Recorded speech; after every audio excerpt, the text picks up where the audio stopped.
Ba-boom.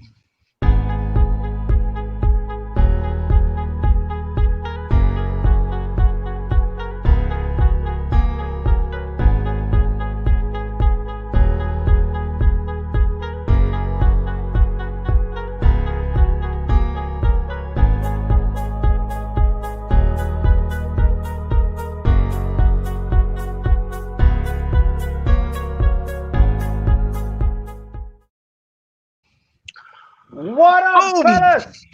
Boom! Here we go. Yeah, man. Once again, back on a Monday, trying to get away the blues with the Cal and Joe show once This way, again. Joe. This How you way, bro. doing, Yeah, man? that way.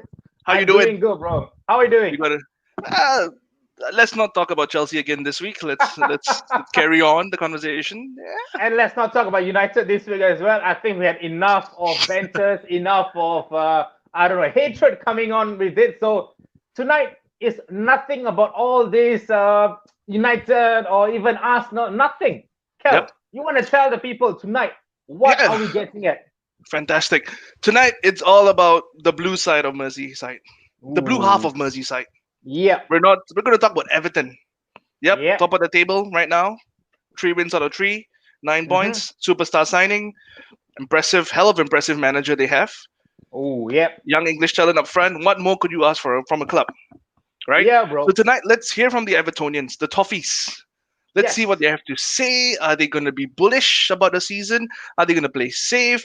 Are they going to get a bit of banter and stick from the Merseyside guys? Yep. You know, those who are up there now because they won the title and the Champions League, but no longer. But still, they still think they have it. So it'll be interesting to hear from all sides of Merseyside. Interesting, So yeah, bro. Interesting. So before we even get these guys up in Yep. to the show, all we can say is, guys, I always say this week in, week out. I know you guys are sick and tired, but hey, I've got to do what I've got to do. Please, please, please like, share, subscribe to Napshot Studio on Facebook, Instagram, and Twitter as well, guys. So we are actually surrounded all social platforms Yeah. in the world. So I just want to say as well, transfer news Joe, and all this. Go ahead. adding bro. on that, for the first episode, thank you for everyone who liked, shared, subscribed it, passed it Yeah. along, gave us comments, feedback, improvements, supporting me and Joe individually with messages as well. Genuinely, sincerely appreciate all the support, all the love we get. So it makes us, want to do better, take the feedback in, try to improve the show as we go along. So Yep. thank you one and all for all your feedback and love. We do feel it. Thank you. And just one more thing, guys. Please, please, please share this show that's going on right now because it's gonna be lit. We're gonna bring the roof down. Evertonians, we have not heard much of these people usually. These people are all usually at the backhand stuff. They don't really come out and talk about it. But today, it's only in Napshot that we are able to do this, whereby we bring 4 beautiful Everton fans, and they are here to share the beautiful story of how they ended up becoming an Evertonian. Kel. But Yes. you know what I am actually excited about? I'm actually not excited about them telling them why they support Everton or no. I'm actually super excited to why they bloody hate Liverpool. I'm a United fan, bro. I hate Liverpool every bloody vein in my body, every cell and vein in my body. You've got a little kindred spirit in the 4 of them, I guess. Yes. So these 4 guests aren't just the 4 guests for myself. They are my 4 brothers. But it's like 3 guys and there's 1 more girl as well. Yeah, she's got an impressive resume herself. Yep, that came out of nowhere. So So Kel, shall we not? Yeah, delay let's not this? stop. Shall Let's we not get delay it them further. in? Bring them on. Let's hear from them. Come on, guys. Where are you at? Get it in, 1, Adam, 2, Hassan, 3. Derek, and Rakshini. Boom! Hello, Welcome to Evertonians. Napshot Studio, guys. Hi. Thank you guys for being on board. Before we start, I promise I'll do a little shout out to Vignesh from the Everton fan club in Singapore. I appreciate all your support and helping spreading the word, getting these 4 lovely people on board. We'd like to hear from each of you. Hassan, would you like to start? Tell us, when do you fall in love with Everton? And go ahead. We'll start a little intro really quick. Okay. Basically, the term Evertonians are born into it rather than we are the chosen ones rather than we choose. Right off the bat. Okay. I'm not kidding because the story of how I actually ended up supporting Everton. It was, I think, in 1986. I was 10 Okay. years old. Yep. So it was the 1986 FA Cup final. Jeez, I Oh, was 2 years old back all then. right. Do the math. I've not been Me born and yet, my man. brother, 10 years Okay. old and 8 years old. So basically, our parents were not around. So Yep. we were watching TV and we said, okay, let's pick one each. Oh, simple I as that. picked Everton. He picked Liverpool. Ooh. Ooh. So is it still the same now? Is it Everton Okay. Liverpool now? Ooh, sweet. Oh, Oh my Hey, goodness. love to Oh hear my that, man. goodness. How are you guys Awesome, able to awesome. live it under one roof? Yeah, so that's how awesome. I started with Awesome. Everton. Thank you. Thank you for being on board Napshot. Adam, Beautiful. yourself. For me, I started a bit later than that because I think I'm probably a bit younger than Hassan lah. I think I'm saying I think Cap The hair. mentioned like 1986 you were two, right? So yeah, around there. The both of us were Okay. the same. Yep. For me it was like 95, the last time we won anything. So sometimes I FA feel Cup. like maybe I'm the curse. Ever since I started supporting Everton, we never won anything. So somehow deep down, I do feel that maybe there might be a reason why. Maybe the reason is me, lah. Never mind. I'll bring you to But this famous Tapekong. He'll wash all the bad things away. Don't worry. so of course, so was the FA Cup. The year that we last won the FA Cup. So it was. I remember I was 11, I think. Yeah. So it was that was the time I first started really like paying attention to like the news and football and all that kind of stuff. So I Okay. mean, personally to me, when I didn't started watching football yet, but I remember that season we didn't do very well. So I remember maybe early part of the season I noticed Everton like at the bottom of the league table. Then Yeah. fast forward a few more months, I realized, slowly climbing up. So I thought, this club quite interesting, from the bottom, they started moving up. Yeah. And that same season, Underdog they won story. the FA Cup, or rather, we won the FA Cup. So, so I thought, this team, underdogs, that time they called dog of wars and all the midfield Yeah. players, and stuff like that. So I thought that was what got me hooked, lah. And then ever since Oh, then, there's no looking back, lah. lovely, Yeah. lovely. That's very good. Derek, yourself, please. I think I started supporting Everton when I was 8 years old. I Okay. think it was about 1984, 1985. And then my best friends were all supporting Liverpool, and I'm always the old one now. So I said, I'll support the Blues. I hate What red a way gold, to start supporting the club. What a way. Yeah, my favorite color has always been blue. So, and then it all started Okay. there. Wow. Oh, lovely, lovely. Beautiful. And then, Beautiful. Beautiful. luckily for me, became champions, and then the rest is history. Yeah, Yep. definitely. We'll talk about that as well moving forward. Rakshini, yourself, the rose among the thorns, please Yep. go ahead. I think I became an Everton fan pretty late. It was like 2014 or 2015. Okay. So I actually grew up in a family of Liverpool fans. My father is a Liverpool fan. Oh, My boy. brother is a So Oi. yes, I was always exposed to a lot of Liverpool games growing up, but I just never ever felt a connection to the club, or neither did I follow through with watching all the matches until I watched like Everton play in Singapore, and then I just really loved the club. Something about them just attracted me, and following that, I just followed through, and I'm an Everton fan today. Interesting. All right, so- Rakshini. Hell, 2015. I think I'm going to direct this question to Rakshini, man. I think we share a certain similarity. My family is all Liverpool. I turn out to be the devil. Your family is all Liverpool. You turn out to be the Evertonian. Why Yes. is it that were you able to resist Liverpool out of your DNA? I actually really don't know why, but I really watched Liverpool play many times growing up. But I just didn't feel a connection at all. Like I would watch the games, but it was just nothing more. It didn't mean anything to me personally. Yep. Yes, until I watched Everton play, and I just felt happy. So Yeah, exactly right. If you feel it, you feel that's your club. You feel the love Yeah. for it, something connected to it. You It's just a forgo all meaningless allegiances club. and support it, right? So, yes, correct. yeah, I agree. I feel that way as well. I supported Chelsea way before the Roman era, being teased in primary school all the way up. So, you support a club with the girl's name, that kind of stuff. But it's fine. We are where we are now. Oh, trust me, I went to an all-boys school. It was hellacious for 10 years of my life. But yeah, thank you guys for the introduction. Lovely. Joe, shall we get moving to the show, buddy?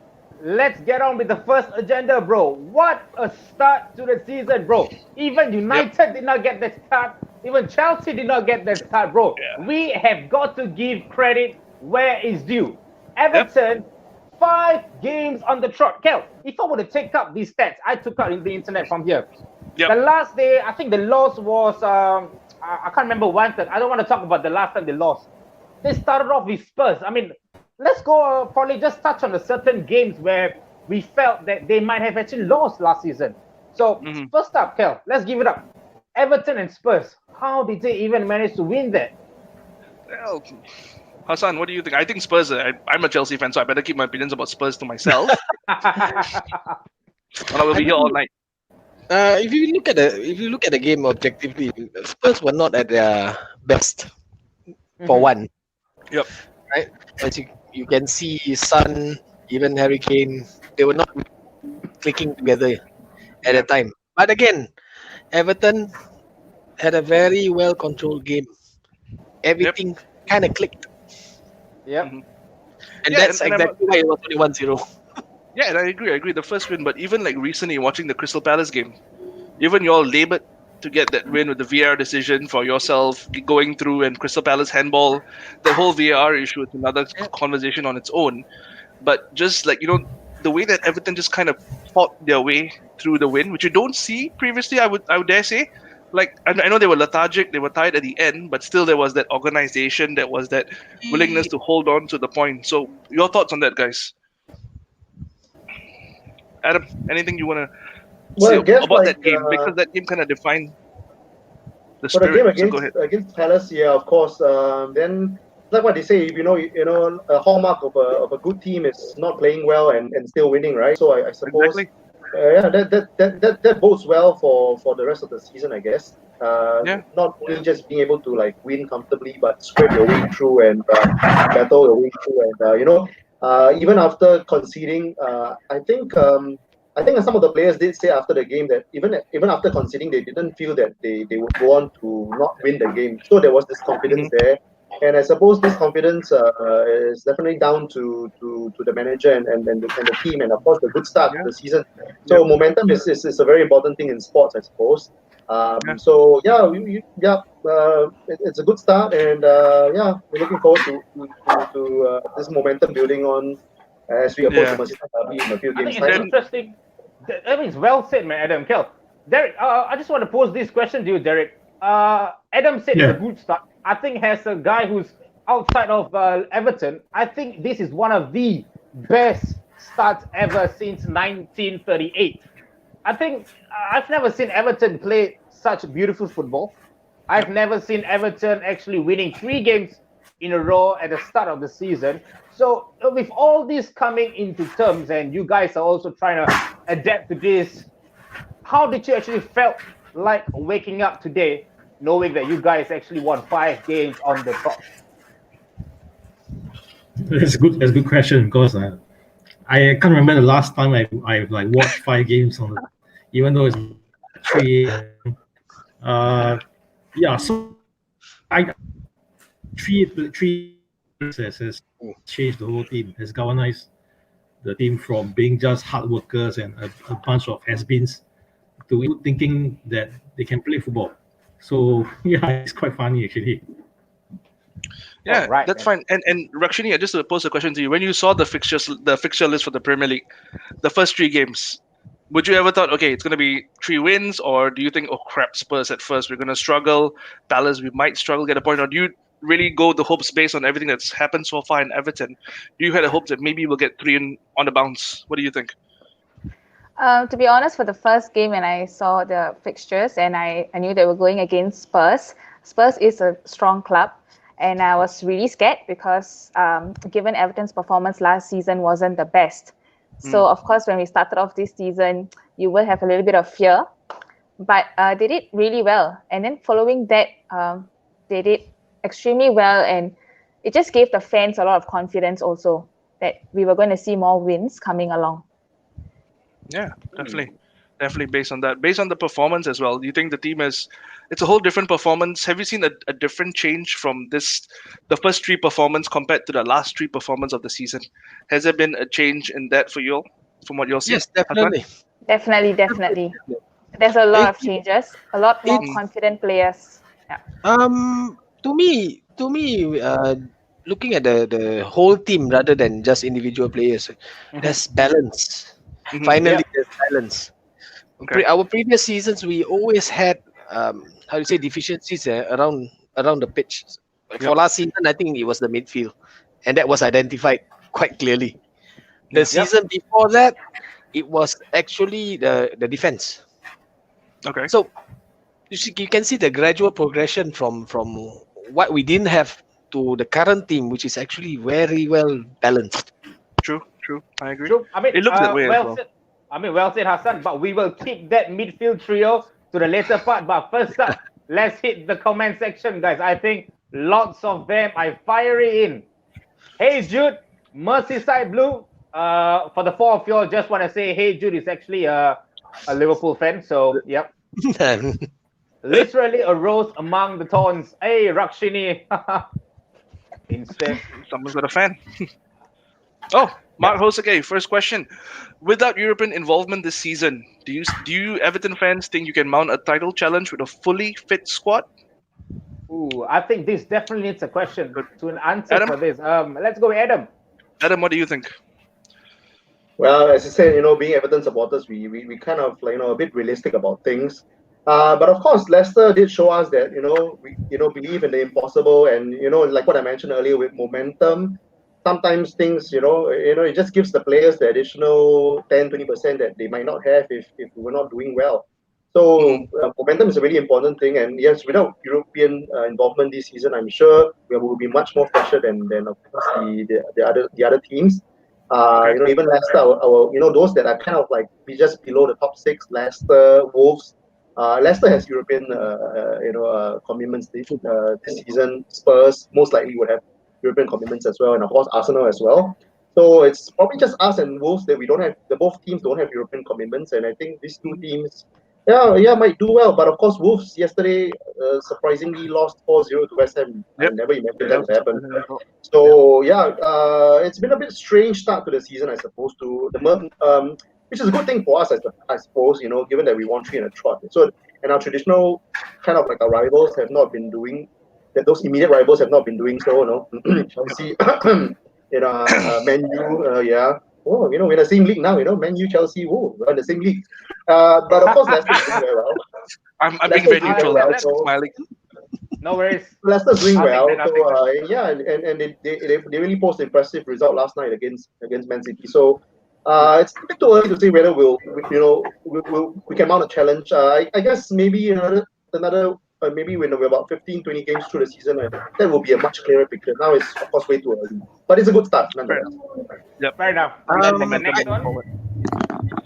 For the Everton fans, how would you rate do you guys actually want to go through this? I think we'll skip it. I think the next one. Thanks, Ashik. The collective groan gave you the answer already. Call me crazy. Everton will win the league. Oh, mark the Yes, date, mark the crazy. time. Max Faisal. Guys, if this were to really, really happen, we can probably paint the town blue. Big chunks. What's What's up, up? everybody? Haha, so good to see the better side of the Merseyside on the show. Kal and Joe, thank you very much. Great job, guys. We're all rooting for y'all. Hashtag Napshot Nation. Thank you very Big much. Go ahead, Joe. Aha, Riz. Do you guys think more signings have to be made defense? If yes, who would you like to see arrive in Merseyside? Let's go, Rakshini. I'll let this to you. Do you think that you guys actually need more reinforcements in your defense?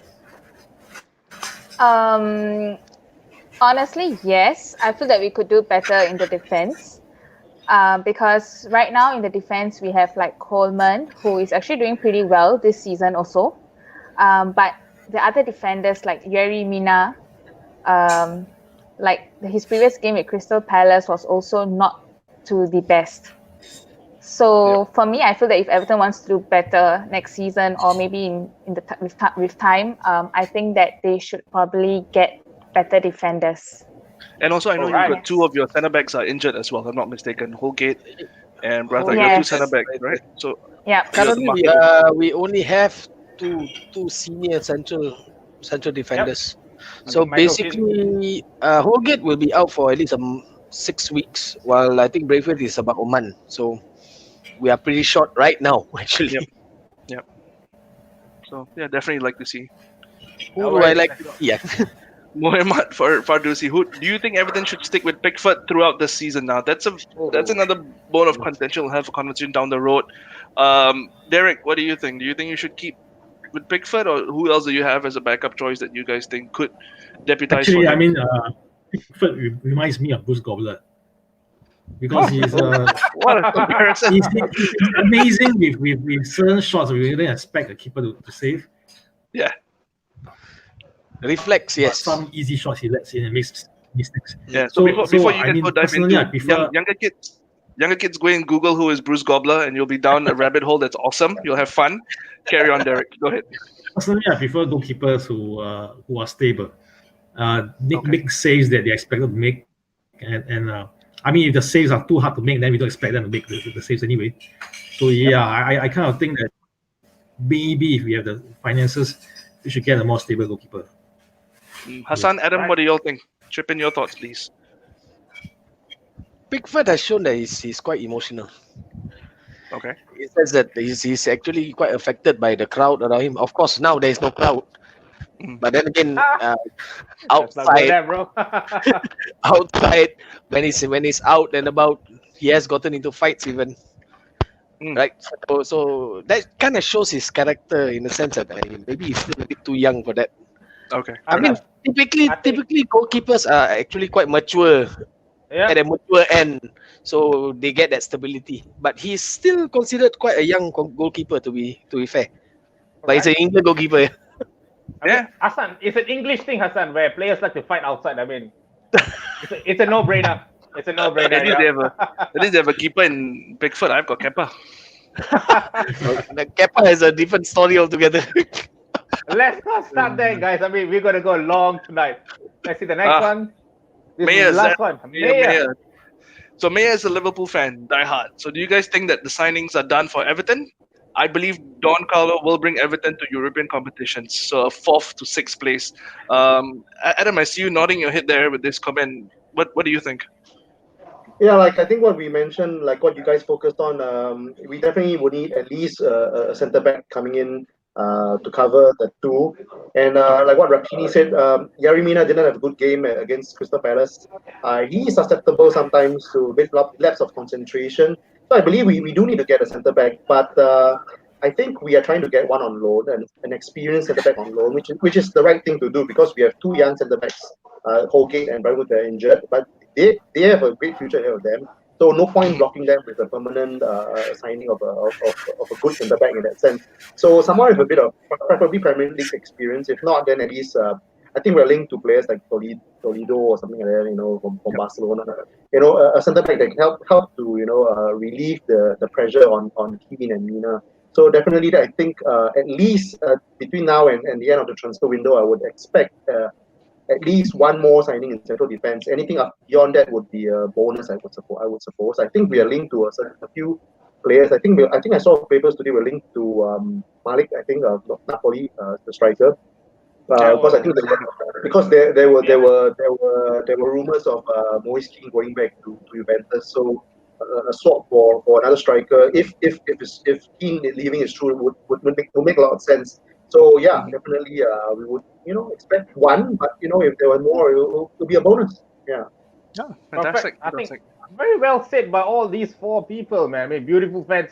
I'm still really, really impressed by how these guys are talking to me in depth of Everton. But Kel, in terms of getting the results, 5 games in a row, getting the team together, I just don't think so. It's just the manager himself, but it's actually the top management. Yeah, It's these I agree. guys that actually lead the team, get the team gelled up, get the right managers in, get the right players in, lots of discussion, boom. That kind of management actually is really, really healthy, man. I mean, something like how Chelsea is. You would know all about this, bro. I give you an example. You look at everyone's talking about Glazers and Ed Woodward and Chelsea and Roman and Marina and all the Arsenal guys, the Liverpool, the whole, but no one actually speaks about the Everton board and what they've done in changes for the club and bringing people in.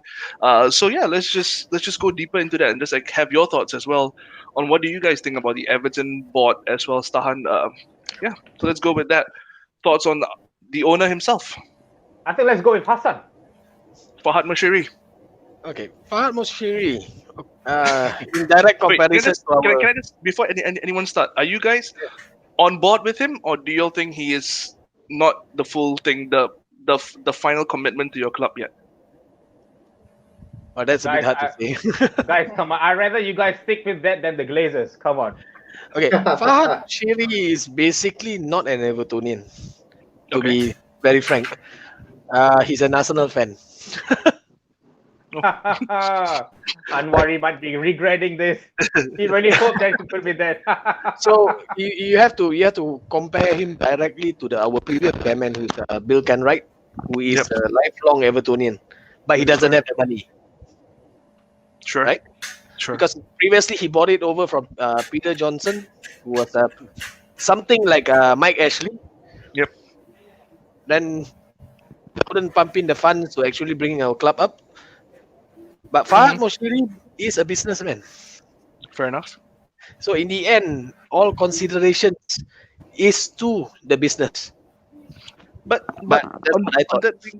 on that being said, he has pumped in about what 400 plus 400 million. million Yeah. into the club, into transfers, into managers to try to get the right mix, right? To try to make it like a superstar Hollywood club as he wants to as well. So doesn't it, in order to compete with the big boys, like it or not, we all know you need that extra bit of dollar, and more money, more problems, as they say. But on that side, do you see him slowly falling in love with the club? Adam, do you see that as well? Him falling in love with the club? I Derek, guess. Rashmi, please. Yeah, I believe he has.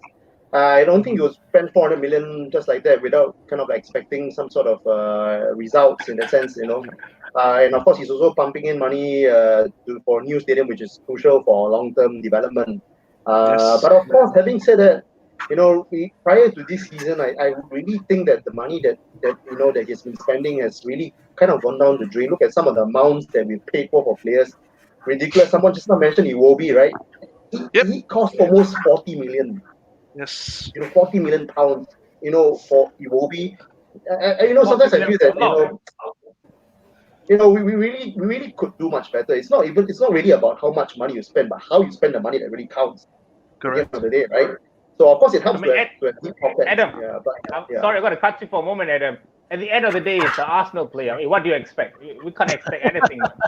And you did say, right? It is what it is, He does support Arsenal, yeah. right? So maybe he's giving a bit of money to help Arsenal run a bit further as Oh well. yeah. And I almost forgot. Walcott as well, and Yes. he's nowhere in the Theo team at the Walcott as moment. well. Yeah. So yeah. We kind of finance Arsenal, to pay off like Ozil's wages, I suppose. Given that he's not even. And it's in Barcelona now. Oh, it is hilarious, man. Derek, what about you? What do you think about the owner? How do you feel being a lifelong Evertonian and looking at someone who's come in and in a way change the club for the better?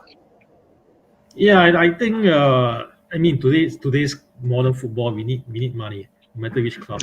So, as far as I can remember, none of our previous owners had that much money in, even though it was all for crap players and overpaid for many players, like Alex mentioned. But Steve Walsh was the guy that was the culprit. So he basically just took all the money from the owner and then just spent it at the supermarket and at the low end supermarket. Yeah, so He got that's lucky the at problem. Leicester, actually. He got Yeah. lucky at Leicester. But he couldn't replicate Yeah. the scouting network in Everton. Yep. And and even like Rakshin, what do you think? Based on you've seen Everton buy crap players initially, right? Throw money for like Iwobi. Let's put him as that guy, the 40 million guy out there. But now you slowly see the structure and the business sense, the smart business sense come in to get players of quality as well. So over time, do you think that he's just learning his way through the league? Maybe assuming that Iwobi was a good player, but slowly learning his way in dealing and negotiating with his team and the league and as a whole.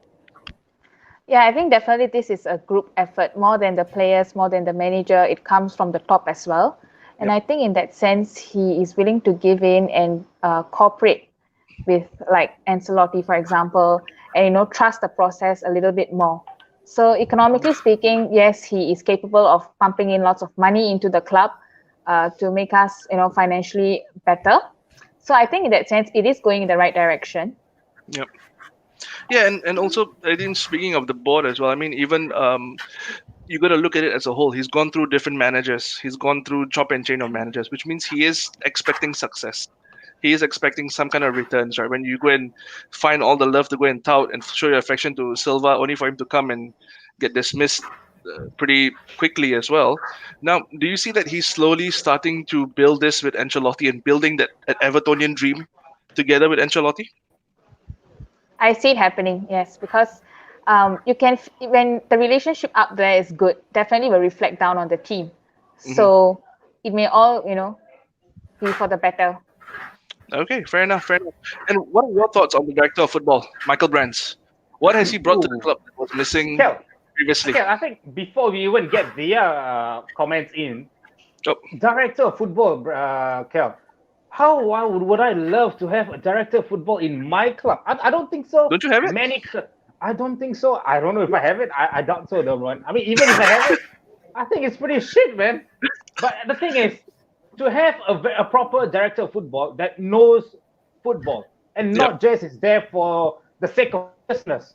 Yep. Yeah, I think we really need to have, and I think this guy really, really has an impressive record. Yeah, Thus far. Marcel Brands has an impressive record from PSV, Yeah. but how does that change? How does that change from y'all? How do y'all think the initial structure of Yep. not having him and having him now in the club? What do you think he brings, and what do you think it brings moving forward in terms of progression of Everton? Because it's not we don't want to talk about this first place now after 3 games and then halfway through the season you guys are still 10th or 11th. That's not what the dream is. Yeah. The dream is to keep pushing and pushing and pushing and breaking that whole top 6 or top 4 ceiling. So based on him being here, where do you see that whole impact has come from? Go for it, Derek. Like I mentioned just now, I think the previous director of football actually brought us down instead of bringing us up. So it all goes back to the David Moyes days when we didn't have a director of football and he was in charge of everything. I thought he made some good buys like Team Cahill, Okay. Arteta. So that's old school, right? The manager is in charge of everything. The manager thinks of what players he wants to buy and just buys that. And now with director of football, I think it's very important to on the same page with the manager. Yeah, because it's no use buying players and then the manager doesn't want to use. We initially started to watch because he bought like three attacking midfielders, and then in the end we ended up playing Sigurdsson on the left.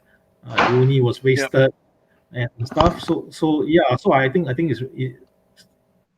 Brands is very good, and he's been as we can see in the results.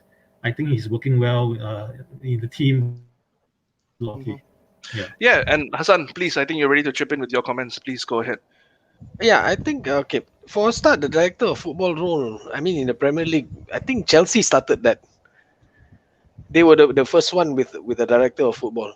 But in terms of what Marcel Brands brings to the club, I do have to mention that he's also part of the board now. He's a director as well. They actually upgraded him to a director as well. Okay. Right. So that kind of shows the support that the Moshiri is giving to him to actually change everything within the club. Mhm. Okay. First and foremost, I think when he first came, there was still a little bit of Moshiri trying to exert a certain amount of say in the transfers, including the appointment of the manager, which was Marco Silva. Yep. Right. So I think 2-3 years down the line, he has already come into his own.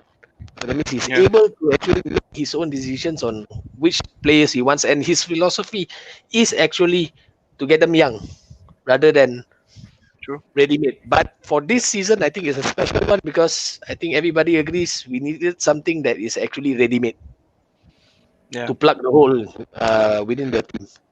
Yeah, but that being said, you guys have a very good youth system as well. So maybe the senior folks to guide the younger guys in certain games as well, right? So you never know. Youth system is actually pretty good starting from Rooney. But then again, you do realize that out of so many young players that comes through our academy, only one or two usually makes it.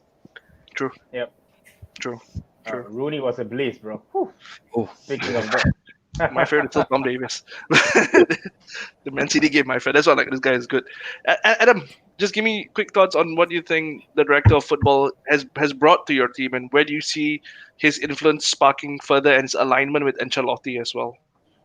I think this season, instead of looking at the three marquee signings that we've made, that one actually I feel that of course a lot of credit would probably go to Ancelotti, because without him we wouldn't have gotten James. I think Marshall Brands alone wouldn't have been able to get James Rodriguez in. For the other two, Alan maybe as well, because Yeah. he coached Alan The in, Napoli in, in, connection. in Napoli, and for Dracori we've been tracking him since last season, so not that big of a surprise that we got him this Yeah. season.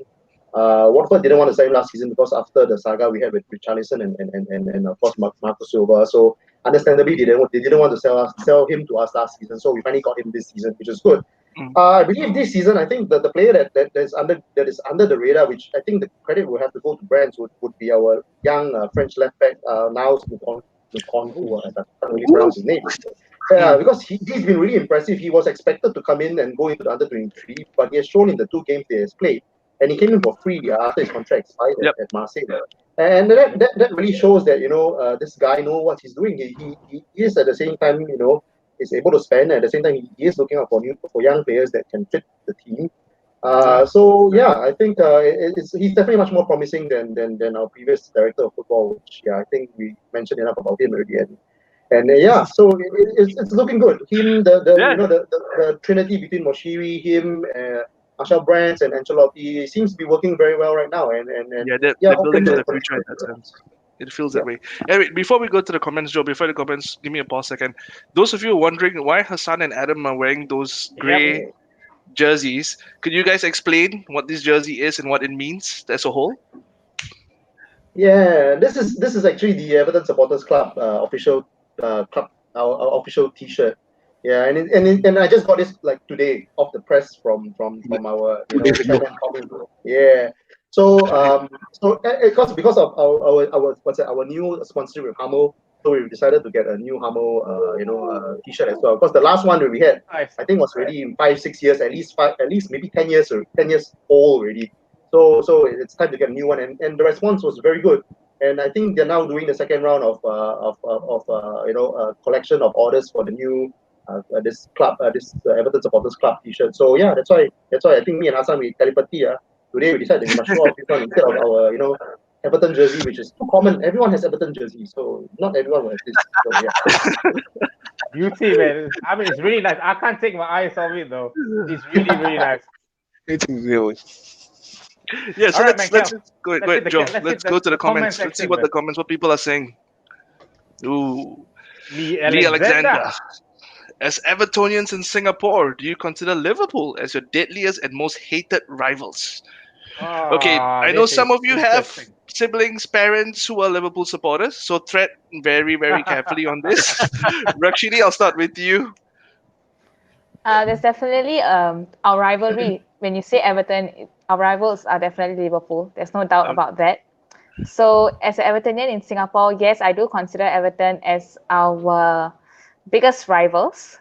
I won't say most hated, but yeah, biggest rivals. And I think every season we look forward to the derby. That will be the most heated match. And yes, that's I can see Adam literally going crazy. Adam, come on. Say it out. Say it Say out. what you feel. We look forward, but at the same time we dread it because of our poor record against the red side. Really nothing much to shout about over the last 10 years or it's really been Longer. it's really been too one-sided. It's that has to change. Hopefully this season. Last season was Good. the really to me was rock bottom when we lost to the Liverpool youth team in the FA Cup. Oh, that was really, that was too much, man. I That felt that if I could fall out of love with a club, that was probably like the reason why. It was an utter humiliation. Liverpool really, it's like Liverpool set trap. If they lost, no one would say anything because it's a youth team, right? And if they somehow win, it will look very bad on Everton, which we somehow contrived to lose to the Liverpool youth team, which. So it's a lose-lose situation for y'all, basically. Yeah, of course. If we had won, it would have been nothing. It would be like, yeah, you just won against the Liverpool youth team, nothing, the big bullies. Then we contrived to lose that game. Adam, it's okay, Adam. They always does this. They always do this. I mean, been there, done that, so it's all right, man. Let's get another comment then. For Liverpool, yes, traditionally is they are our biggest rivals. But then again, as a team, I do not mind Liverpool. I do mind their fans though. Oh, that's true. That's true. That's true. Hassan, I'm going to give you 30 seconds to rephrase what you just said. Did you just How say will I you rephrase won't mind Liverpool? My brother, I'm 5 seconds away to kicking you out of this show right now. I would love you to rephrase that again. I will never rephrase it because I mean I've been supporting Everton for a very very long time. The amount of gloating, the amount of targeted comments, it has been there since day one. I mean, I do admire some Manchester United fans, and these are the older ones.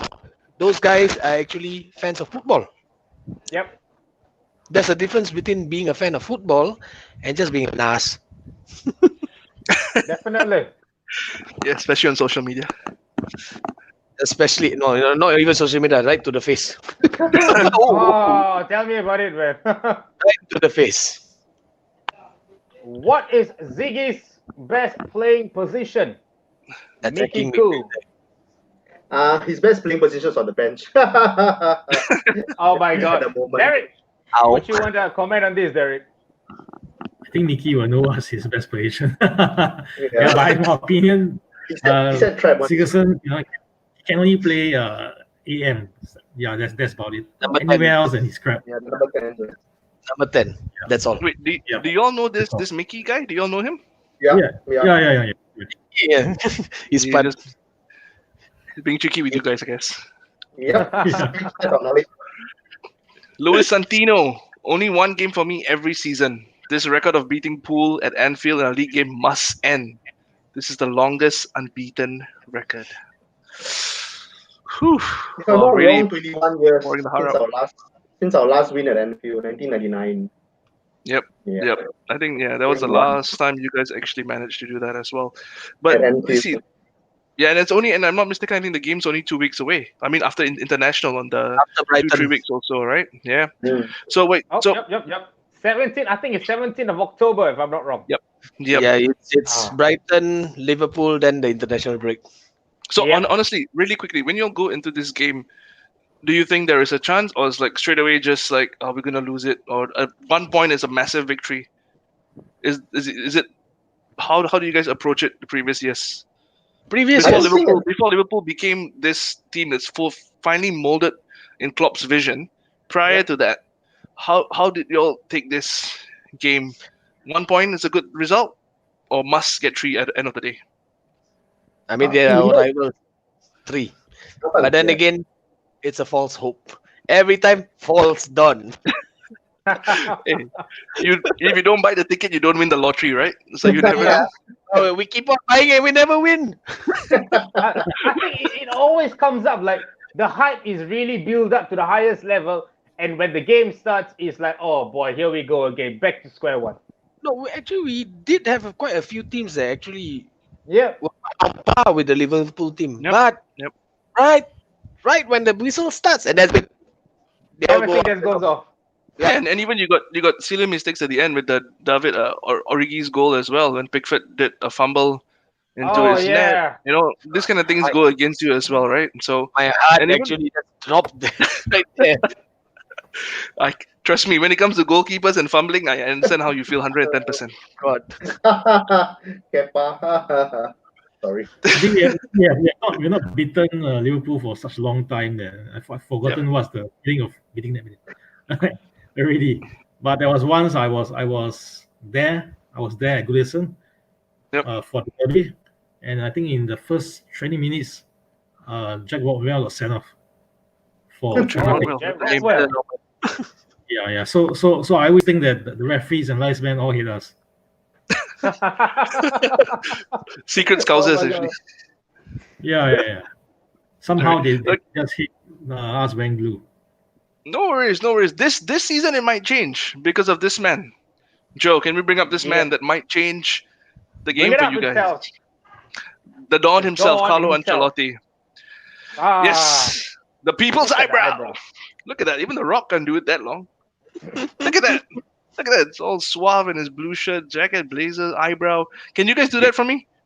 Joe, can we remove the image? Can you guys try the eyebrow? I Rakshini, can't you do try it. it. I think. I can't. I think Hassan got it. Hassan's got it. I- And Adam's got it as well. Oh, look at that! Look at that! That's pretty on. Awesome, guys. Guys, I mean, let's dive straight into the manager roles. I mean, you guys had like the likes of Sam Allardyce, you had the likes of Marco Silva, and then the caretaker Duncan, and then came the man himself, Don. Would you guys actually, to start off with, I just want to ask Hassan, to start off with, would you actually expecting Carlo Ancelotti as your manager this season? Actually no. Actually, the appointment of Ancelotti was actually the stars were aligned. He just got kicked off Napoli. We were looking for a manager. There you go. Mhm.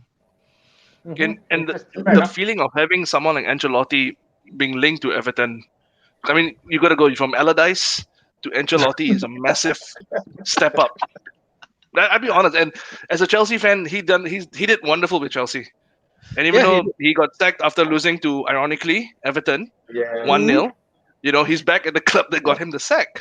But Everton having was him happy to doing changes. that. So just to put it, Rakshini, what do you think about Ancelotti? What has he brought that you've seen has been missing previously in terms of, let's just go one step back. I know Duncan Ferguson was the caretaker manager. There were some issues with him and Moise Keane, putting him on as a substitute, taking him off, some tactical issues here and there. But what has Ancelotti itself brought to the club? What has he brought to Everton from your standpoint? I think Ancelotti is known for his exceptional reputation that he has built over the years, all the cups that he has won.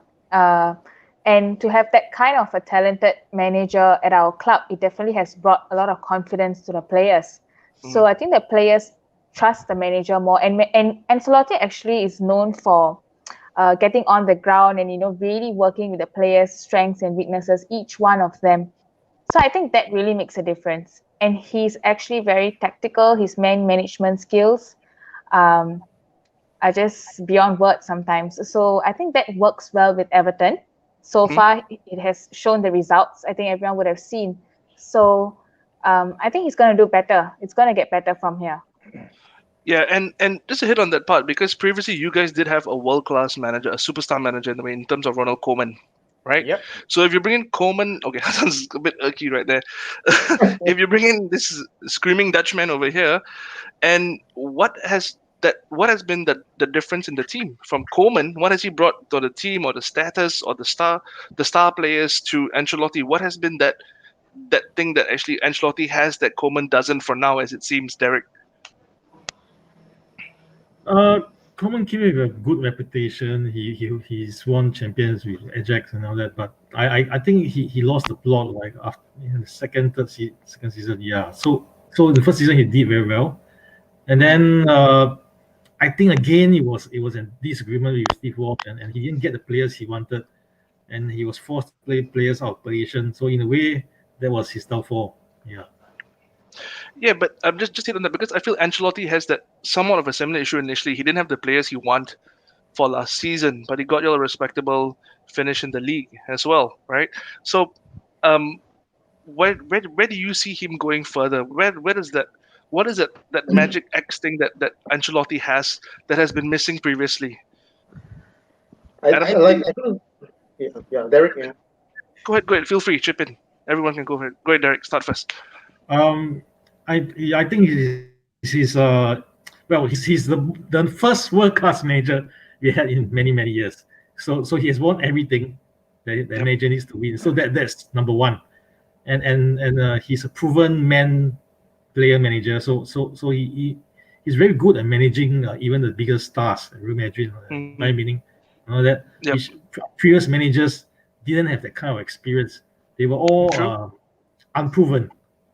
So now we finally have a proven manager, and it shows, I guess. And speaking about that point about stars, because I knew his nickname in Madrid was the Diva Whisperer, and when he came to Everton, without being honest, without any diva players right there, were you all a bit worried, Adam, that he might not be able to take this project from the ground up? Yeah, honestly, I mean, when we were first linked to Ancelotti, even when he signed, even though it was great excitement for the club, and I guess it brought Everton to another level because people were like, "Ooh, Ancelotti in Everton," it's something like you never imagine put in the same sentence in a sense. I had my doubts because I thought that being like the diva whisperer, like you mentioned, he would probably only do well in clubs that that have a certain structure with certain kind of players. But surprisingly, he proved. I mean, personally, he proved me wrong, and I think that I think he is the most important signing of all, rather than all the players. Mhm. Him on board actually is the most significant signing of the Moshi era at the moment. Because, That's a like big what I statement. mentioned earlier, without Ancelotti, we would have never gotten James Rodriguez. And, Yep. and and of course, being James Rodriguez coming to Everton once again boosts our profile, yet another notch higher for the global game. And of course, not to mention like we're probably whole of Mexico, whole of Colombia supporting Everton at the moment. So Definitely. commercial wise Definitely. and in terms of like the reputation of Everton Football Club would have gone up a huge notch with the signing of James and of course with the signing of hiring of Ancelotti as manager. So and bringing good players to the club, I think like what I think we've seen in the current, it has also affected the current players. They have changed in terms of their mindset. Like our striker Dominic Calvert-Lewin DCL. He's Yep. much more confident now, and he doesn't have to run around like headless chicken trying to get the ball and trying to do a lot of stuff. And he True. just really just hang around in the area, and he knows that the delivery will come, the support will come, and he just has to, put it Mhm. to the back of the net. And Yeah. so far he's doing that. Yeah. So of course, Ancelotti, yeah, I'm totally impressed with him right now, and I really should have adopted him at the start. Fair enough. So yeah, You had your reasons. You had your reasons. And for Hassan. Ancelotti, for me, basically, okay, I've been watching his press conferences. I think from the time that he actually came, what actually surprised me was his attention to detail. If you Mhm. actually see what he's always talking about, it's always either he wants things done simply, and the place has to follow that. Yep. And he's very consistent in saying that, okay, like for DCL, you have to be in the middle. You don't have to run around like a headless chicken, True. True. right? Yep. Yep. So even with James coming in, I think that his latest comment for James was basically, James has the quality, but he always gives the simple stuff when he does not have the space. When he has the space, all players must show their quality. Hmm. Well So said. I mean, you can see that he's actually very driven to his own principles. Yep. Surprisingly, the whole team actually followed it. Definitely. I mean, you come in from a guy who's won it all, right? You're listening to Yeah. a manager who's worked with the best in the business as well. And if he's gonna tell you stay in the box, stay center, he's talked to the likes of Cristiano of all people. And Yep. you take that crap, but you never know what they say to the managers. Like we saw in the Spurs documentary, how Mourinho tried to tell Harry Kane, stay with me, and then boom, I'll take you to the top. And Shotty might do the same thing with DCL. You never know, just boost that ego and get him up there. But speaking of the three new signings, we spoke a lot about them, but we never really dive into it. Joe, the three Yep. new signings, how big of an impact? Whew, The new I boys. think I think it's only because of the Don Carlo himself. I mean, to get what James Rodriguez in, Alan and Doucouré as well. Boy, this is no just an easy feat to get three of the best. I really feel that these guys are underrated best players right now. They are performing to the utmost level. But Mhm. guys, I just want to hear it from you fellas. I think I'll start off with Rakshini. How would you much impressed by your new midfield trio though? I was very impressed actually by the new three midfielders that we have signed, because I feel that the midfield team forms the tempo of the game. Um, it's either it's going upwards or downwards, and the midfield plays a very, very pivotal role in that. So I think the Ancelotti's decision to build up the midfield was actually pretty smart in that sense, because he felt that that's the area that needed the most focus to start off with first, and it actually worked because James Rodriguez is a really good player. He's known for his reputation since the World Cup of 2014. So for a guy like that to come into the team, and with Alan and with Doucouré, it has definitely raised the team to a higher level. Yep, definitely. And having Well Allen and said. Decore, it's a big step up, a bit more steel and a bit more fight in your midfield as compared to Yeah. your previous tree of Sigurdsson and Kel, Tam I Rooney mean, was playing there when he was there. Kel, definitely we'll have like James. They have lots to talk about. But Hassan, I want to just throw this to you. Let's leave James and Doucouré aside. Alan, let's talk about Alan. How were you impressed by this boy? Actually, I wasn't that impressed with James. I'm more impressed with Alan. Yeah, let's Because get to Oh, that, bro. okay. okay, what we were missing from our previous midfield was actually Guye, who actually went to PSG. Yeah. But the difference Correct. between Guye and Alan, if you actually watch the games, is Guye was a tackler in the mold of N'Golo Kante. That means he Mhm. tackled everywhere, right? But Yes. Yep. his distribution was not that good. Hmm. Alan is a huge upgrade. Yeah. All the Yeah. games, he's marking each area, providing support to wherever that is getting attacked. At the same time, he's also launching the attacks. So to Yeah. me, Yeah. actually, out of the three signings, I am very impressed with Alan rather than James. Yeah, because I mean, James comes with expectations. You expect James to perform based on who he is and the club he's played for, and how Ancelotti has nurtured him in Real Yeah, and Bayern and stuff. But even Alan, we all know his game from Napoli. But Doucouré, was that out of the blue that you guys got him? And I know his time at Watford, and given his steel in that center mid, that CDM role, or a bit of an attacking as well, he can pretty much cover the grounds. Uh, how big of his play, his positional play, has been for Everton so far? His I think influence. The Kure was identified by Marco Silva when he actually Hmm. came in as the manager. So he got Yep. Richarlison first, then he was aiming for the Kure to add Yep. a bit of steel to the midfield or the box to box position. But of Mhm. course, it took quite a while to get because Watford was not very happy with us for stealing their manager and their player. True. True. So I think Tukure was a smart buy because we actually needed someone who could perform the box to box role. Mm. As you can see for the past few games, there were actually few instances that he actually tracked back all the way. I mean, chasing after the forwards and getting a last minute tackle. That's why we got him. We needed And that energy. agree. And I guess Adam, looking at last season's three midfield, Sigurdsson, Gomez, and the last remaining Davis, back was whoever was Davis, if he was Davis, fit to play and all. yeah.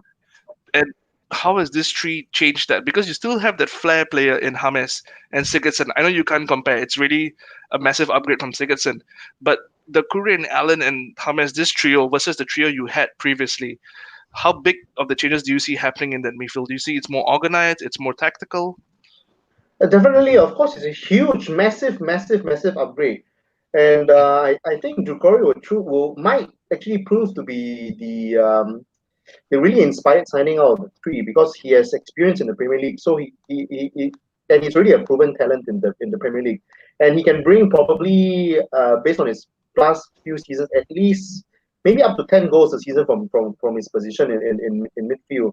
So he would Mhm. add like much needed goals that we need. But more importantly, what these three will do, they free up our star men. You know, Richarlison Yep. is very different. His role this season is going to be very different from what he did last season. Where last season he had to track back a lot and do a lot of the midfield and the defensive work. Now he is really unleashed to really just harass the forwards and do all his dirty job in the final third rather than coming to support in the midfield and things like that. And that really helped a lot. And of course, like we mentioned, and what I mentioned earlier about DCL, he doesn't have to do all that hard work trying to get the ball.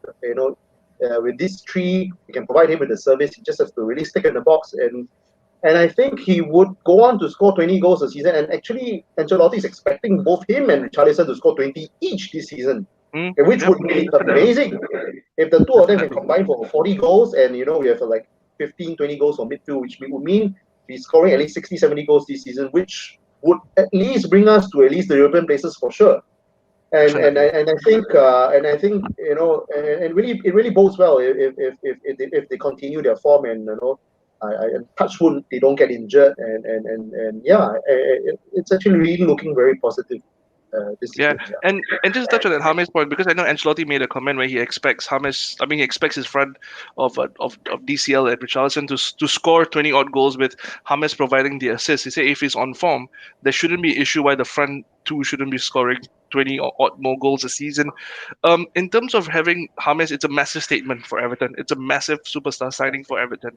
But even going beyond that, if James doesn't play, do you think he's lifted up the entire level, or the entire morale, the entire expectations of the Everton squad to keep up to his level, to his abilities?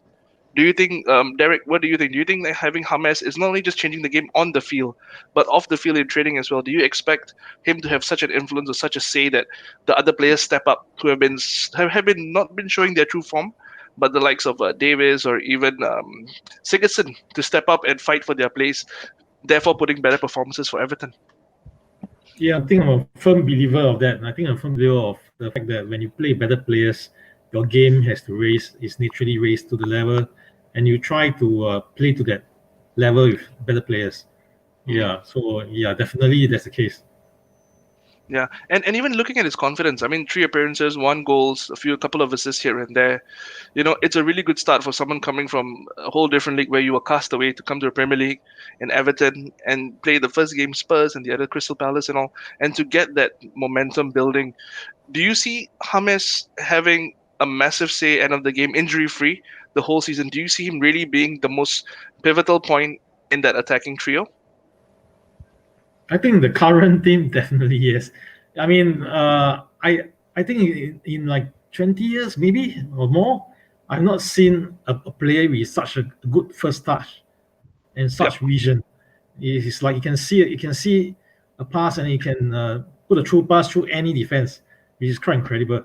And Yeah. I mean, even if you're just a striker who stays in the box, he will score because he will find you. Yeah. Yep, and his habit of taking long reach shots as well. You definitely will bounce on those rebounds here and there. His And just to passes put were it, beautiful. yep, his passes are beautiful. His vision is fantastic. Beautiful.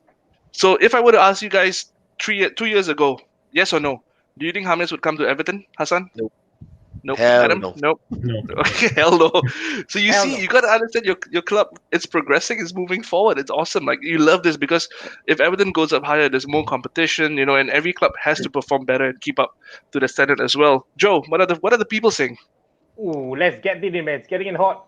Luis Santino. Can I ask the panel? Honest verdict on DCL. I'm not quite impressed. Ooh. Not really. Are you Honestly? serious? No? I'm still puzzled by reading that comment, though. I mean, You see he's how not impressed. Is he really not impressed? My God, let's start off with Rakshini. Are you not impressed with Dominic, Calvin, Lewin? Are you not? I think he's a fantastic player. He has been doing well this season, and he has improved massively from last season. You see a much more confident Calvert-Lewin. He's now going for goals. It's no more just playing. He has an objective now, and he's trying to achieve it with Ancelotti's dream. I think it's all tied in together, and he honestly has been performing. That's what I feel. Fair So enough, I am fair impressed. I am impressed. Yes. That's nice. Hassan, would you say it otherwise? I am reserving my comment. Oh, I don't think so. Come on, bro. Let's get that out of the bag. Okay, we have seen Calvert-Lewin when from the start when he was bought from Sheffield United. Yep. Mhm. So basically, for Calvert-Lewin, he has the goods on every single thing except for scoring previously. Mm-hmm. Yep. But then again, if you look at all his goals, they're not really the type of goals that most of the fans will say, "Oh, this guy is a pure striker. He can strike from anywhere." Yeah. It's a bit of a stuff goal here, a bit of a deflection there. The simple tap-ins. Simple tap-ins is actually something that's new to him. Previously, even right in front of goal, nope, zero. Come on, give the guy. He's got 5 goals in the season. Yeah, of course, we can see the gradual improvement because he's playing much more centrally rather than chasing after things. Because I think that actually affected how composed he is when he finally got a chance. Right? If you're too tired running all over the pitch, when you do get a chance, nothing goes in. right? True enough. Well I'm said. reserving my comment because I think a fair bit of Evertonians are actually calling him Mr. Tight Shots. So Ooh. that I name mean, is stuck actually. that's how they wear their shorts these days, right? More But to, thanks, I thanks, mean, guys. the whole thing is basically they're just saying more style rather than substance. Yeah, Okay, I think fair enough. Now he's hot. Yes, he's hot. we leave it to these players to do it. Let's get the next one. In DCL, do you think we could be your Jamie Vardy, or is there a need to get another backup striker? Considering Moiskin is just pretty moist. Moist. Adam, would you want to start out Adam. with this? I mean, I agree with Hassan. DCL is not like the most. He's not the best natural finisher in the club. I think that we have to go to James, be the best natural finisher in the club. But DCL brings a different dimension to the game. He does a lot of the hard work, and now that was of course previously. Of course, Ancelotti now wants him to stick in the box much more, and so far it has proven to be true. I think Ancelotti I think did mention that he believes that DCL is on the more of like the Filippo Inzaghi type of more. Filippo Inzaghi is the kind who like what Hassan mentioned, scores all the scrappiest kind of goals and breaks Yep. the outside trap and does things like that. He Yep. doesn't score like those spectacular goals, but he's definitely like a guaranteed like 20 goals a season striker. Fox So in the box. the real fox in the box, not Francis Jeffers. No Well, rules. Arsenal fan. I Sorry. remember that. Of course, could he be like Jamie Vardy? Of course not. Jamie Vardy is a different ball game altogether, and Jamie Vardy is really a natural finisher, and he has pace. Is totally different, and at the age of 33, he's still scoring a hat trick. Like last night, I'm still very impressed with Jimmy Vardy. At the age of 33, he doesn't look like he doesn't play like someone who's 33. He plays like someone who's like 23 probably. I know, right, Adam? He literally ran riot and City last night, man. Ooh, Yeah. Jamie Vardy. Yeah.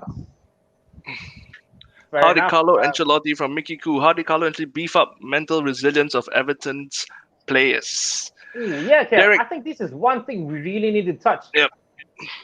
I agree. Like you see, like I was mentioning before, previous games, the Everton midfield or even the team as a whole, there was something missing. Maybe he brings that X factor in terms of mental resilience, overall resilience to the team.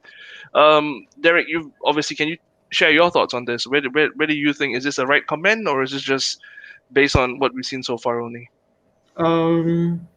I think with a world class manager, you kind of he gives you confidence to play, Yep. To perform to your best, and being a good manager, you are supposed to do that. You're supposed to play your players in the right positions, not put players in square holes. You know what I mean?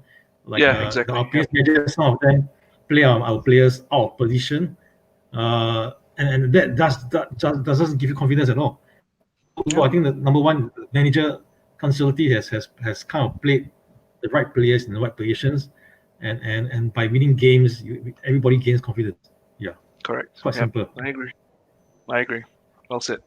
Okay, next one. I think there's one more. I think there's one more. Okay. Oh, Hey Jude, can I ask the panel on their thoughts when I say the lack in the Everton youths because their great Evertonians were all hijacked by their friendly neighbors? ooh, friendly neighbors, huh? Speaking like So a Spider-Man kind of it's speech, hey Jude. Adam, I think let's touch for Adam. What do you think about this, Adam? I don't think this is really true. I think the Everton youth. I think the players that come out of the Everton youth team. I don't think we are like subpar to the players that came out of Liverpool. Of course, you have Gerrard, you have Carragher, and of course now you have Alexander Arnold, which of course go on to be great players. But of course we do have our fair share. And as a young player, I think you stand a better chance of doing well in Everton than Liverpool, for example, because of the difference in resources. I mean, maybe that was true maybe 1-2 years ago. Maybe now it's increasingly difficult for the young players to break through, given the players that we signed. But I don't think this is really true. That I think the talent pool is. I mean, we don't live in Liverpool, so we can't really know for sure exactly how's the situation down there.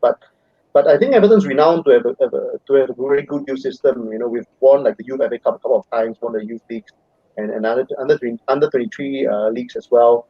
So I think young players would still choose to come to Everton and develop here. And of course, now with more world class players like what Derek mentioned, the opportunity to train with world class players will definitely improve their games. And I believe, like for example, players like Davies this season, if he doesn't leave the club to go on loan to another club, and if he stays, I think his game will definitely improve a lot. With presence of players like James and Dokore and Alan, I think they will definitely improve his game in the long run. Yeah. Yep. All right. Cool. So before we move on to the next part of the discussion, those of you who are viewing the Napshot discussion here with the Evertonians, please like, share, subscribe to Napshot Studio on Instagram, Facebook, YouTube as well. Your comments, your feedback, your thoughts are actually really helpful to us to improve as we go along and support something done in Singapore. And not forgetting, we are in Twitter as well, guys. So please follow us on Twitter. We do have lots of transfer news coming up on Twitter. It's all on Tier 1 sources. So don't forget to follow us on Twitter as well. Legit. Yeah. Kel, and we are go ahead. coming to the end of the show. But before that, we're going to touch two things. But first up, Everton's future is definitely looking bright as long as Don Carlo is in charge. So let's talk about the ambitions. Let's set the expectations right for this season before going on to the future ambitions. Go ahead, Kel. Yeah, definitely. Given that you guys are going to plan to get a new stadium as well, it's going to be built in, I think, the 2023-24 season. Am I right? It's planned to be, but there's a slight delay now. Yeah, but I know the stadium is built beside the entire seabed, give it that whole atmosphere. They want to make it very champions. There'll be 52 to 54,000 seater, plus give or take, plus and minus, if what I'm reading is correct. And doesn't it really make a statement? Think about it. Let me just bring it all back for you. First, Marshall Brands, Ancelotti, James Rodriguez, the three out of three in the Premier League so far. The plans of a new stadium as well. Do you see it finally, the Everton dream finally forming at last? Is this the future where you guys are excited to do the next 5-10 years? Everton could be really up there fighting. Maybe not, if you want to be modest and say maybe not for Premier League too early, I understand. But in terms of European places or even cup competitions, do you guys see that finally starting to gel? The wheels are in motion, and actually, do you see that happening? Yeah, I believe so. I think our with the players that we signed this season, I think Carlo Ancelotti is focusing on the now really than about the future, like 5-10 years down the road, given the age profile of the players that we signed. So I think in the short term, our expectation would probably be in the next 1 or 2 seasons, hopefully earlier, hopefully this season, to at least win a cup. Let the fans finally have something to to cheer about. And of course, winning cups, gives the team a winning feeling, and it's something that cannot be replicated elsewhere. And then, we might from there move to strength, from maybe winning, like say, maybe if we win the League Cup this season and go on, further on to the FA Cup, maybe the Europa League, for example, and it will slowly build to, the medium-term future, or maybe challenging for the Premier League. But of course, having a new stadium, having seen what the experiences of other clubs, I think we have to temper down the expectations of a new stadium and what it means to the club. I think in the medium run with a new stadium, our finances would definitely be much tighter because of the pay off the new stadium. I think we can see that happening with Tottenham, and we see the same thing happening with Arsenal with the new stadium. The debt there was never on the club. So I think for the club's long-term future, I think it's important to not do a Leeds, for example. Overspend and then after tumble out of the league and then in the wilderness for 15-16 years. I don't think that's the way to go. So with new stadium, in the long run would be great for the team, and as much as we, I think most Evertonians, and especially those of us who have a chance to visit Goodison Park, as much as we love Goodison Park for its atmosphere, but in the future, it's definitely a new stadium would bring in much more corporate sponsors and keep revenue and things like that. So yeah, definitely future is it's looking good in terms of short term, medium term, and hopefully long term. So yeah. And just a quick question to everybody: have you all been to Goodison? Hands up. I am. Everyone been to Goodison? No. Derek, yes. Sorry, yeah. Adam has done it. Derek, Hassan? Unfortunately, no. No. Alright, I Okay. think soon, bro. Just Soon. wondering. Just wondering. No, no, Soon. I need to go to Goodison before they move to the new stadium. So Hassan, you've Yeah. been supporting since you're a little kid. Now you see all this happening to your club. That sense of emotion has been kicking. Like finally, this could be us putting our names back to where it belongs, or even fighting for a bit of credentials with everything that's happening and looking ahead as well. What are you expecting beyond this season and even going a bit further? I mean, maybe a bit about the stadium first, because the stadium actually, this is like the third attempt for us to Yep. actually try to move up from Goodison. Yeah. The other two were somewhat of a false dawn. We tried, but it did not work out. But Yeah. I'm very excited for the new stadium because it looks like a world class stadium. Yep. The And top, it's beside a heritage side of Liverpool as well, so they're doing two it things is at on one the time, right? heritage site actually. Yeah, That's why they're that's why using it's, part it's of it. getting a bit delayed. That's why it's getting a bit delayed now, because there's protests regarding the heritage sites. Okay, so that's the stadium. I mean, a new stadium bodes very well for the future. Yeah. For our current short term, I'm bullish, but I like to temper my expectation to maybe if we can actually just make Europe qualification for this year Champions rather League than win it. or Europa? Yeah, I was I'll about to just go go there. Europa. Come I'll on, just go Modest, Europa. Hassan. very No, no, no. modest. It's not Very, very modern. modest. We Evertonians have a saying, and that Okay. saying is Everton that. Mhm. Oh, okay. You know what that saying means? We're, Please we're explain to those who didn't know. we are pretty much sure that it will screw up at any time. Okay, fair Whenever we enough. Fair screw up, enough. Everton that. So And I'm just and I'm that's just the being beauty of safe. it, I think. Yeah, I'm Yeah. just being safe. But for the future, I mean, maybe next season, if we can get a few more signings to actually beef up obviously our substitutes bench, Yep. then we may take a very good run right to the championship. So you're looking this Right. season, to finish in the Europa League. Are you looking at the cup competitions? What about the FA Cup, the Carabao Cup? I mean, the last Uh, time you guys won an FA Cup was in '95, Yep. looking as Adam looking at the mentioned. looking at the situation right now, I mean, you can see we are having games like fast and furious. So things may happen because everyone's tired. Yep. Right now, you can see most of the premier teams are just putting up their second team rather than their first team. So banana True. sleeps everywhere And because some they and some don't only and playing some don't every even week. know their first team. I mean, Yeah. some don't even know their first team. Like Chelsea was still sorting out who our starting 11 is. You know what I mean? If you buy So 8 players, of course you don't know your first team. he thought he was playing FIFA, then he kind of got everything wrong. But besides my point, yeah. But I just see, I just why I'm putting in perspective, because look at the Leicester run when they won the Premier League. All the other teams were trying to find their footing here and there. Now Yes. the game's coming hard and fast, and with Chelsea not being 100% sure, Spurs racking up injuries again. United in disarray from the centre back to the midfield. So there are spots open for you all to pretty much have a say and fight. And also, given the fact you have no Champions League, no European commitments, there has to be some kind of expectation. Say, look, fourth place will be fantastic for us, or Europa, fair enough. But the FA Cups, the big boys might just forego that to chase European glory. So that could be another avenue. Do you guys see that as something that could bring back a bit? Because it has to be, when you buy players of this caliber, you have a manager of this caliber, you have the backing, the passion of the fans of this caliber. It has to be You done. would expect an FA Cup or something to come to you all and be like, this is, you know what I mean?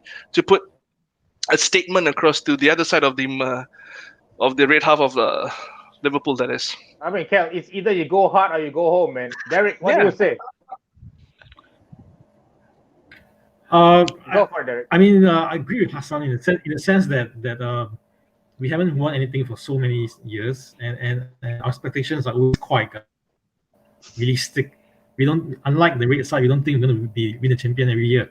So We can. yeah, so This for is us, our year. for us, we kind of like to hope for the best and prepare for the worst.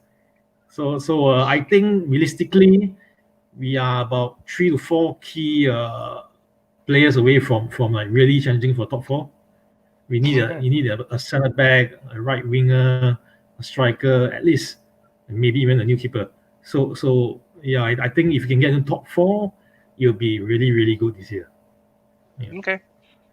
Rakshini, what about you? What are your expectations for the season I think and everything that's looking forward? I agree with what Derek just said, that as much as we want Everton to win the league and things like that, realistically speaking, it might not be possible because we do have our flaws. We still have, not a very strong defense. The keeper still makes mistakes here and there, so it might cost us somewhere somehow. So just looking at things, a top four will be fantastic, but if not, maybe a top six will be, I think, will make us all happy. I think, yeah. Well Fair said. enough. Fair enough. Kel, I think there is a hot comment right now. I think let's go to that. It's from Saiful Bari. What do Evertonians feel watching Mikel winning trophies at Arsenal and then going on to manage them? I know y'all have Carlo Ancelotti now, but still want to know what you guys feel. Mikel being a former Evertonian. Ooh, right in the dagger. But there is no animosity towards him. Or you No, guys no, no. just We are happy that he's they're actually good people, dude. You can't get anything out of them. They're just good people. They don't have any animosity. They don't have any if it's a United fan or some other fan of the Red side, the whole blah, blah, blah, blah, blah, this guy, that guy, Yeah. this guy, that guy. But no, he deserves his success. fair enough, fair enough, fair enough. So they agree. They're okay with Arteta winning titles on the other side of for Arsenal. As long as it doesn't disturb them, they're happy. They're fine. Actually, Yeah. I personally think that maybe Arteta, maybe after he's done with Arsenal, he gets bored with them, perennially not being able to win the league and stuff, maybe after racking up 5 FA Cups with Arsenal, maybe he might want to, after Ancelotti is done with it, then maybe we can invite Arteta over, and then he can come back to be the prodigal son, since he's the best little spender that we've known I think anyway. that may happen. I mean, if Anwar is listening to this, if you're listening to this, if Arsenal. Arteta is ever getting bored in Arsenal, I think he can always come back to Everton, man. Yeah. Guys, And bring Cahill with him. oh yes, definitely. I mean, true, fair enough expectations from each other. Well, I think Europa will be a good one. But Yep. guys, whether or not you guys win the league, whether you guys get to Europe, I think there's one game that you guys always look forward to, which is the Merseyside derby. I think this game will be branded as the game of the season. And to me, as a neutral fan, like Cal as well, I think we are looking forward to this. I just feel that Everton can really do something in this game. Really can do something. So I want to start out with you, Hassan. I want to know your vibrant comment in this. Put it into expect to how you guys are performing. All right, leave the West Ham game aside, leave the Brighton game aside. Regardless of what the result comes out, you guys are still going on strong. Yep. Do you think you guys really have a chance to get that W in against Liverpool? Before you comment, Hassan, this game is 2 weeks, so there'll be international break as well. So your defenders, the guys who are fatigued, they might be fully rested and charged up for this game. So bear that in his mind as you go ahead and tell us how you feel. And the best thing is, it's happening at Goodison Park itself. So, Okay, basically, I think Ancelotti was the manager that actually last beat Liverpool when they were expecting something, right? So I'm expecting us to win based on our current form. Okay. And based on, obviously, you guys keep an eye on Liverpool as well here and there. Based on what you see Liverpool playing so far, are you all slightly concerned that how they are compared to last season? Because there might be, some of us are saying that Liverpool not as potent, not as high fluidity as they are compared to last season. They played the Chelsea team still here and there. First game, Leeds gave them a scare because Leeds have a go at them. So based on that, I'm thinking most probably it will depend on whether Mo Salah and Sadio Mane is actually on form. But then again, they have that wild card, that Thiago Alcantara. Yep. He may be ready by then, and he may pull a lot of strings in the midfield. So it's a very, very interesting match for sure. Yeah. But I'm still betting my Blues to go on and win it. And you can go to your brother's house and show him the blue jersey. I can every time. Adam, on to you, Adam. What do you think? Well, I think like what Hassan said, I think Thiago Alcantara is actually might be bring Liverpool to another level actually, given his performance in the game against Chelsea. I think to be really realistic, I think maybe after tonight, after we see what Liverpool does to Arsenal, it might, things might be a bit clearer. But of course, the game being at Goodison Park, even though without fans, but at least it's not Fortress Enfield that we're going to and hoping for a win. It's True. at Goodison Park, True. and so definitely the chance of winning. If we want to get one over the red side, and so this would definitely be the chance to do so rather than later in the season at Enfield. So yeah, definitely cautiously optimistic, and given our good form, and I think on our day we should be able to at least stand up to Liverpool and give them a fight. And and if things fall in place, we can make a win, and that would be fantastic. I suppose it would actually be fantastic for the rest of the season as well. Getting this Mickey off your back and winning against your greatest rival, it might actually build on even more momentum for the rest of the games. If we continue to win and we win Brighton, and if we somehow manage to win Liverpool, we would have won 5 straight. We would be 5-0-0. Yep. And that would be incredible. And to win the Premier League runaway holders, it's also a statement that Of course. you guys are here to fight as well, right? Yeah, So yeah. People will really start to think that Everton might just be here to stay for the cause this season, and really a really dark horse given like what we mentioned earlier that we have no European commitments this season. Yep. And I agree with the two of you, and that without European commitments we really should be targeting higher than Europa League, because to be really honest, I think going to Europa League will not help us go any closer to the top four next season with European commitments, Europa League commitments plus Premier League commitments, and it might actually hamper us in the league in next season. So I think we should go all out.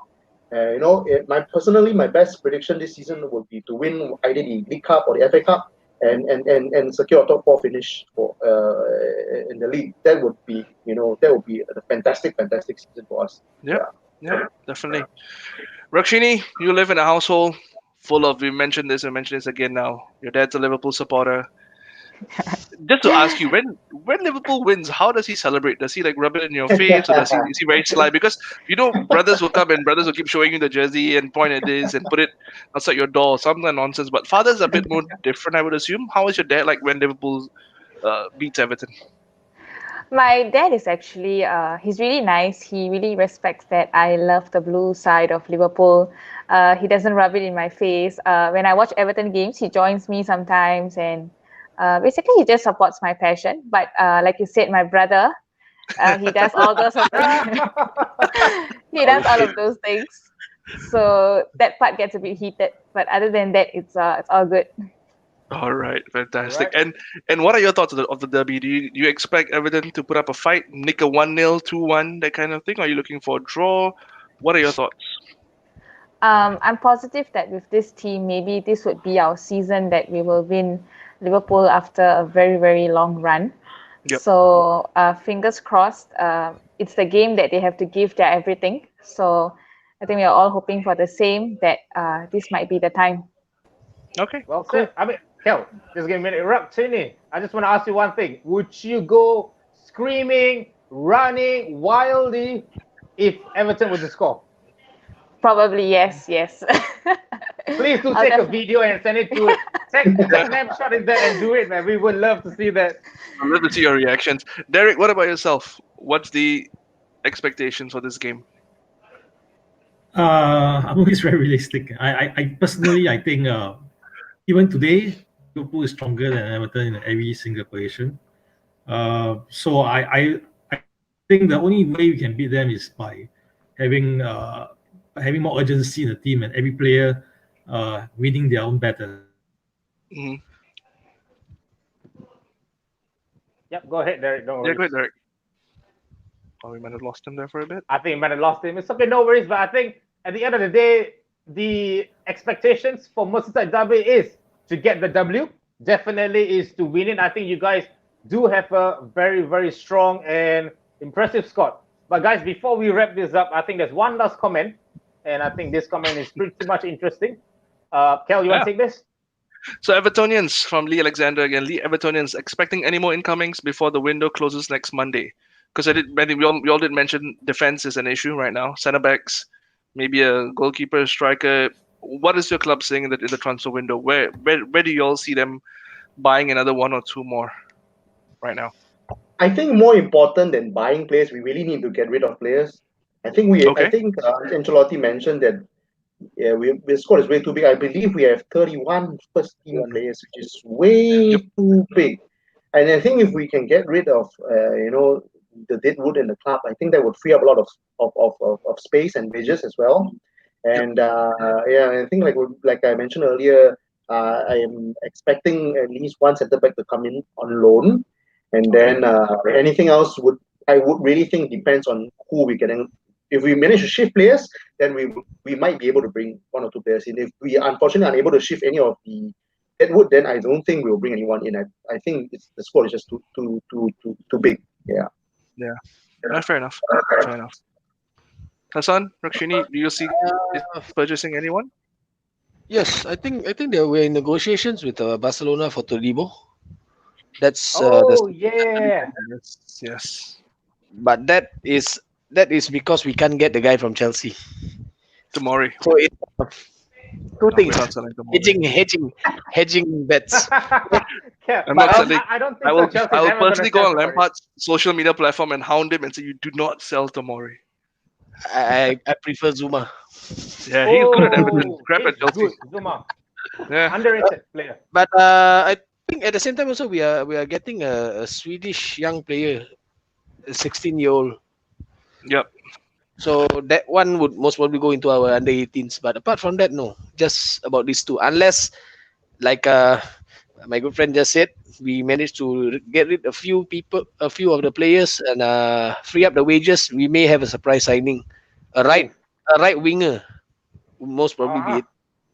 that'll be interesting. Yeah. It all Rashini, do you see depends. you guys buying a center forward instead of I mean, the defense has been an issue, but in terms of striker and goalkeeper, do you see Everton maybe purchasing on loan? Because now the trend is no one is paying upfront for a player. It's always on loan with option to buy or on loan and trade because of the COVID and how it's impacted football as a whole. Do you see Everton doing any kind of negotiations in that goalkeeping or even in the forward area, or do you think right now they can make do with what they have? Like what You I guys mentioned, can I think always take Jesse Lingard though. No worries. You guys want him? no thanks. No Nobody thanks. wants Lingard. Not doing that stupid thing. Hassan is too old school. He doesn't believe in all these celebrations. But Rakshini, do you see Oh, any more players coming in? Rakshini and Derek, do you see any more Um, players coming in or no? You guys are good. I think for now, Everton looks like a good team. We already settled with the midfield and things like that. So there are no major news about anyone coming in at the moment. But if we are gonna get someone else, I think it would work great for the defense or maybe a new goalkeeper. That's the most I would expect. Okay. Okay. Derek, yourself, any more signings, expected signings coming in? And if so, where best do you think these players will actually fit? Or do you think that what Hassan and Adam have mentioned, you guys need to get rid of all the dead Yeah, weight first before you bring in key players? yeah. As mentioned, wants to keep the players to like 24 training together, and right now we have far more than that. Other things is getting rid of a few players, but realistically coming in, I think expect a defender maybe on loan. Mhm. I mean, Kel, that's facet. I mean, we have Hassan saying we might want to have a striker, a right winger, and Derek coming in with a defender. Rakshini saying that we're actually pretty much all good. But I think a matter of fact is, I think this Everton side is really looking good at the moment. What do you think, Kel? Yeah, definitely. I think in terms of the balance they have, the things that are missing in the manager, it's a well balanced squad. And given the fact that now games are going to be really playing more games in the week now, and big boys, I mean, those usual suspects in the Europa League, and I think Europa League is the worst right now in the situation compared to the Champions League, where you're traveling far and Lord knows Yeah. where to play games against whom, and coming back and playing a very challenging Premier League. This have to me personally, I feel it has signs a bit of a Leicester City feel to it. Obviously Yep. not going to win the Premier League, that's realistic, but a surprise run to many, Champions League space spot would be awesome. But I won't be surprised, honestly, touch my hand, I won't be surprised that if the Everton does nick a cup here or there, if it's a Carabao or even if it's a Premier League, I mean the FA Cup, it doesn't matter because a cup is still a cup. From there you build success upon success. So with this Evertonian squad, I I won't be surprised. But let's see. The Merseyside derby could be the barrier or the bar that sees where Yep, they stand after this first few weeks of the Premier League. So yeah, definitely, man.